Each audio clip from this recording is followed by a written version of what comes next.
गेल्या 10-11 वर्षापासून भारतीय राजकारणामध्ये जे बदल झालेत, माननीय नरेंद्र मोदींच्या नेतृत्वामध्ये भारताची जी वेगानं आगेकूच होते, जो आत्मनिर्भर आणि विकसित भारताच्या दिशेने जे आपली आगेकूच चालू आहे, त्यामध्ये दिल्लीचं आपचं जे काही आगमन झालं होतं ते खोटं बोलून, खोटे आश्वासनं देऊन आपल्या भारताच्या सगळ्या प्रतिमेला एका बाजूला डाग लागत होता.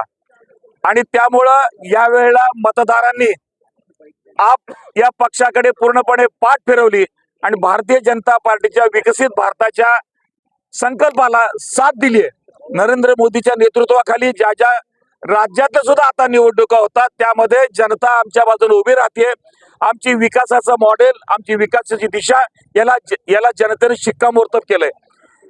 केजरीवालांनी जी सगळी खोटी आश्वासनं दिली, जी एक खोटी इमेज निर्माण केली होती की आम्ही आम आदमीच्या पाठीमागे, आम आदमीचं नाव घेऊन यांचे जे सगळे उद्योग चालू होते ते भारताच्या विकासाला खीळ घालणारे चालू होते.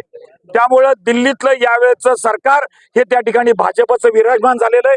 निश्चितपणे जनतेनं एक दिशा दाखवून दिलेली आहे या निकालामुळे की लोकसभेच्या निवडणुकीमध्ये खोटा नेरेटिव्ह स्प्रेड करून, पसरवून यांनी इंडिया आघाडी चालू केली होती आणि इंडिया आघाडीचा जो भ्रमनिरास झाला तो लोकांनी त्यांचा भ्रमाचा भोपळा फोडलेला आहे आणि त्या ठिकाणी भारतीय जनता पार्टीला विजयी केलेला आहे.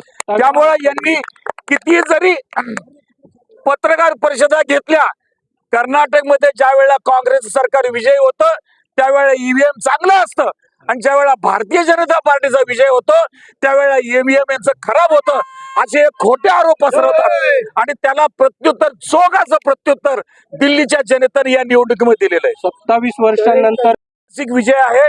ज्या वेळेला सुषमा स्वराज, साहिब सिंग वर्मा आमचे मुख्यमंत्री होते त्या काळानंतर दिल्लीमध्ये ज्या पद्धतीनं राजकारण चालू होतं, लोकसभेच्या निकालामध्ये भाजपला मतदान व्हायचं, परंतु इथल्या विधानसभेच्या निवडणुकीमध्ये मात्र वेगळा खोटा नेरेटिव्ह पसरवला जायचा आणि आम्हाला पराभवाला सामोरं जावं.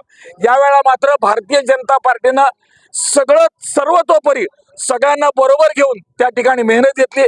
कार्यकर्त्यांची मेहनत, नरेंद्र मोदींचं नेतृत्व, सगळ्या राज्यातले सगळे आमचे मुख्यमंत्री देवेंद्रजी फडणवीस इथे गेले होते, नितीनजी गडकरी, सगळे जे नेत्यांनी सगळे त्या ठिकाणी जनतेला विश्वासात घेतलं आणि आपचा पराभव तर आहेच, पण सगळ्यात महत्वाचं काँग्रेसनं खातं सुद्धा उघडलेलं नाहीये.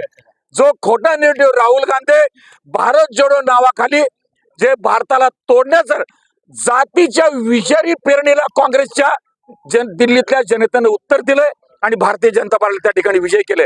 हा राष्ट्रीयत्वाचा विजय आहे, राष्ट्रीय भूमिकेचा विजय आहे, हिंदुत्वाचा विजय आहे. स्वतःची खोटी इमेज तयार केली होती. अरविंद केजरीवाल एकही दिवस जनतेशी प्रामाणिक नव्हते.